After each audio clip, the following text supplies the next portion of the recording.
저는 전문 평론가가 아니며 제 리뷰는 오답노트가 아닙니다. 여러분이 애니를 흥미롭게 보셨다면 감사한 그 자체로 존중되어야 하며 이건 애니를 바라보는 수많은 시선 중 하나일 뿐이라는 점 꼭 참고하세요.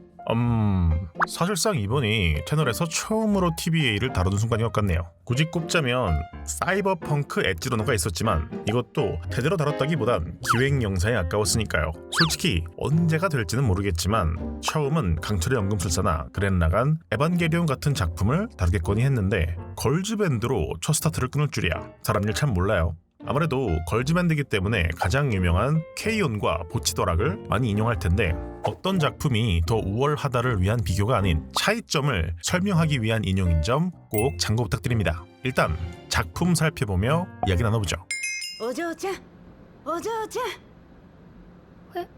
작품은 도쿄에 상경한 고교생 이세리 니나의 모습을 비추며 시작합니다.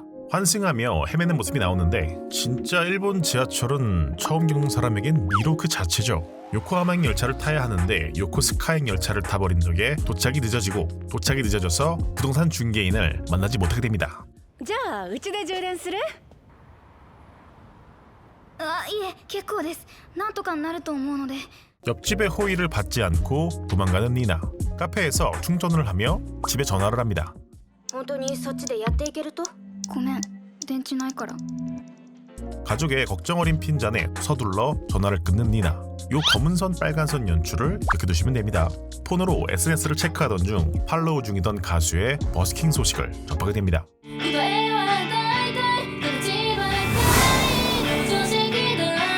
이 흑백인 세상을 노래가 컬러풀한 세계로 바꿔버리는 연출이 참 인상적이죠. 걸즈밴드 크라이의 경우 3D 작품의 가장 큰 단점으로 꼽히는 표정 묘사가 대단히 자연스럽습니다.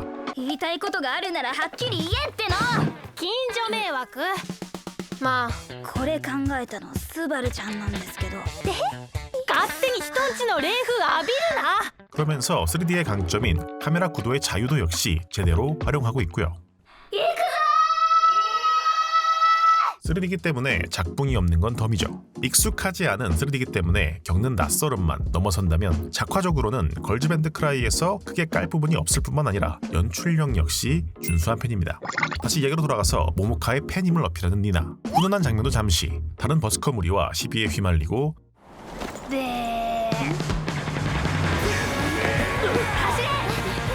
간신히 도망에 성공하는 둘. それってどういう意味なんですか？ありがとうって意味。 몇 안 되는 걸뱅크의 무리수 장면이라고 생각합니다.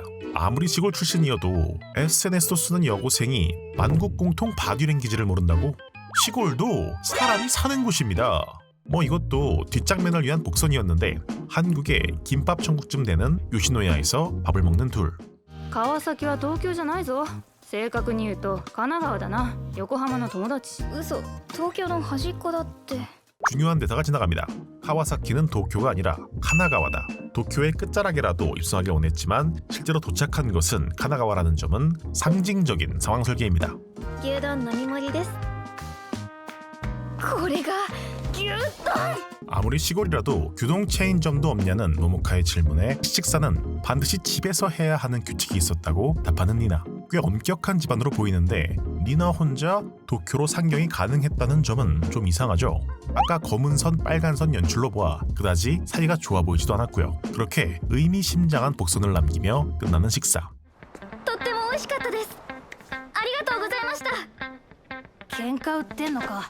걸뱅크 관련 썸네일에 가장 많이 보이는 그 장면이 등장합니다. 사실 분위기가 가벼워서 그렇지 작품에서 중지를 지켜드는 묘사를 필터 없이 써먹는다는 것 자체가 걸뱅크의 노선을 잘 보여주는 부분이기도 합니다.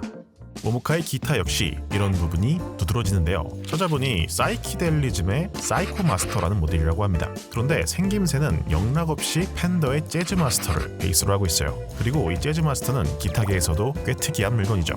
팬더 최초의 비대칭 바디이자 일렉 기타의 픽업이라고 하는 부분은 세부적으로 보면 더 자세한 분류가 있지만 크게 보면 코일이 하나인 싱글 픽업과 코일이 두 개인 험버커 픽업으로 구분됩니다. 코일이 많으면 바꿔줄 수밖에 없다 보니 당연히 얇은 게 싱글, 두꺼운 게 험버커 픽업인데 재즈마스터의 경우 분명 싱글 픽업인데 두께는 험버커에 가까운 재즈마스터 픽업이라고 불리는 전용 픽업이 들어갑니다.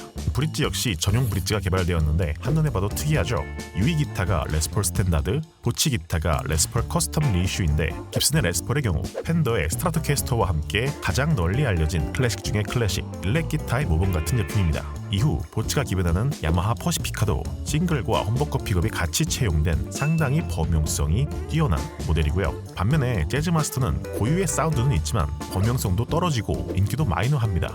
베이스 역시 K-온 보츠도락에선 메이저한 프레시전 베이스가 등장하는 데 반해 걸즈밴드 크라이의 SG 스탠다드 베이스는 다소 특이한 픽입니다.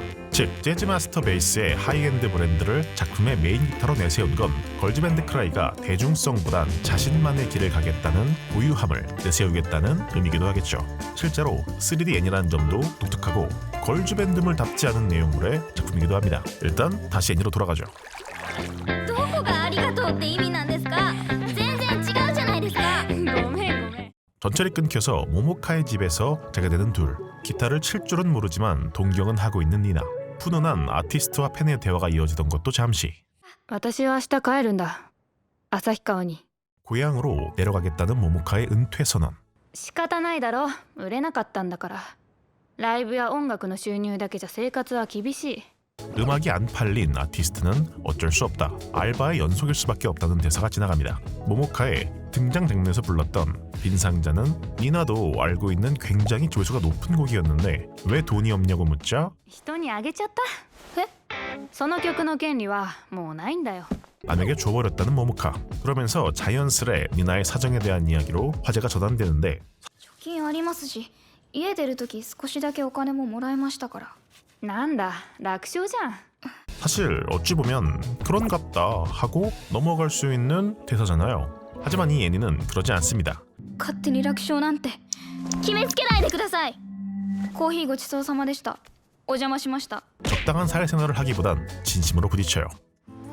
何になりたいの別に何もないです夢があってこっちへ来たんじゃないんです 임무를 포장하지도 않습니다. 고등학교를 그만둔 니나는 꿈을 쫓는 게 아닌 도피를 위해 상경한 겁니다. 모모카 역시 대단한 이유가 있어서 집으로 돌아가는 게 아닌 흔한 다툼 작별이라고 표현됩니다. 밴드의 멤버 교체나 해산은 정말 흔하게 일어나는 일이죠. 아무튼 그렇게 화해를 하고 노래방을 간 뒤 다음날 아침 おはようこれ読んでる頃には私はもういないしそれと私のギターもらってくれ 인사 대신 기타를 남기고 간 모모카. 참고로 저 기타 값이 대충 300만 원 정도 합니다. 기타를 받아들고 집에 도착하는데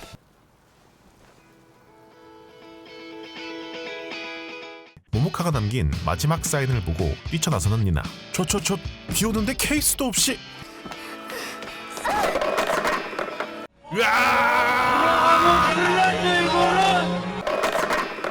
아무튼 역에 도착한 니나는 모모카를 애타게 부르고 억지를 부리겠다며 지지 않았으면 좋겠다고 외치는 니나. 歌えるよな 그리고 노래로 이어지는데 저작권상 직접 보시면 될 것 같습니다. 연출만 조금 보여드리면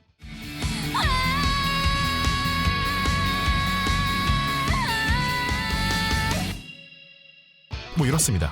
곡이 굉장히 좋으니 꼭 한번 들어보세요.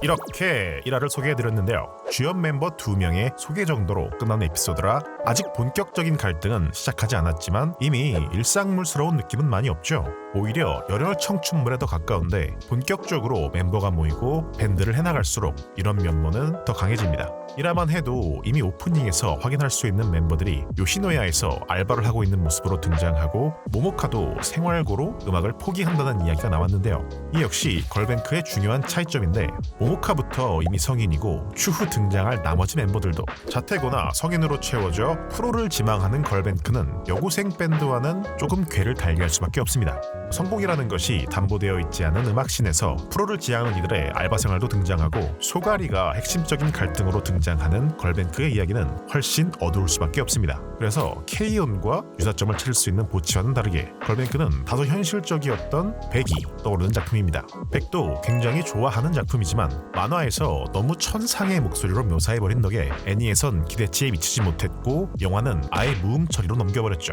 백은 스토리만으로도 충분히 좋은 작품이지만 아무래도 아쉬울 수밖에 없습니다. 반면 걸뱅크는 애초에 곡을 먼저 작업하고 애니를 만들었기 때문에 준수한 퀄리티의 곡들이 준비되어 있다는 면은 큰 장점이죠. 1화부터 엔딩이 등장할 부분에 등장인물들이 노래하는 장면으로 대체하는 모습을 보여드렸는데 이후에도 엔딩 대신 밴드의 라이브 공연으로 대체하는 화가 꽤 됩니다. 2D 작품들은 각 잡고 라이브 씬을 뽑는 게 고퀄 노동이다 보니 자주 볼 수 없는데 3D이기 때문에 훨씬 자주 등장한다는 점 역시 하나의 메리트입니다. 괜찮은 곡들이 괜찮은 연출로 자주 소개된다는 점은 인상적인 부분이죠. 앞서도 언급했지만 케이온이나 보치보다 걸뱅크가 낫다는 얘기가 아닙니다. 다르기 때문에 생기는 차이점에 대해 이야기하는 거예요. 단지 밴드물의 재미로 접근했을 때 화기애애한 우정이 중심이기보단 음악 중심의 밴드 멤버끼리 투닥거리며 쌓아가는 다소 거친 우정, 그것도 록스피릿에 기반한 이야기는 걸뱅크만의 독특한 분위기를 자아냅니다. 이런 부분에 있어서 갈증을 느껴오신 분들이라면 꽤 취향에 맞는 작품이 되지 않을까 싶네요. 1화 기준으론 모모카가 꽤 괜찮은 어른처럼 등장하지만 이후 행보를 보면 모모카는 민폐 금쪽이라고 해도 과언이 아닐 정도의 행보를 보입니다. 니나도 사회성이 굉장히 떨어지는 편이고요. 다른 멤버들도 각자의 어둠을 가지고 있습니다. 그런데 이런 엉망진창인 인물들이 모여서 하나의 소리를 위해 열정을 바치는 것, 밴드는 사람의 가슴을 뛰게 하는 마력이 있어요. 이제 컴퓨터 소프트웨어 등의 발전과 시대의 변화로 밴드 음악은 역사의 뒤안길로 가라앉고 있지만 여전히 밴드 음악만이 표현할 수 있는 영역이 있다고 봅니다. 그런 점에서 인물들의 관계 설정과 그 부딪힘, 거기서만 발생할 수 있는 스파크를 집중적으로 조명한다는 점이 가장 좋았습니다.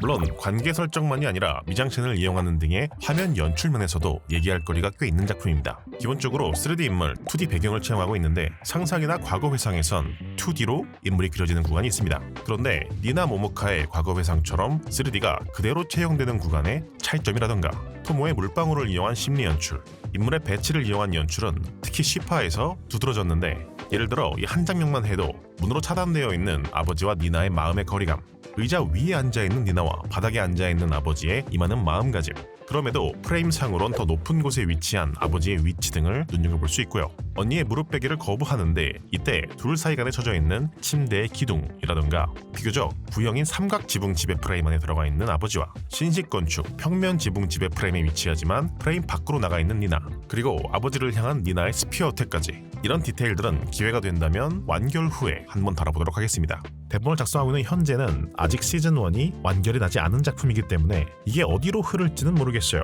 하지만 지금까지 보여준 행보만으로도 충분히 볼만한 가치는 있는 작품이 되리라 봅니다. 평점은 완결 뒤에 커뮤니티에 올리겠습니다. 그럼 오늘은 여기서 인사 올리겠습니다. 여러분의 매일이 평안하시길 마치며 튜나였습니다.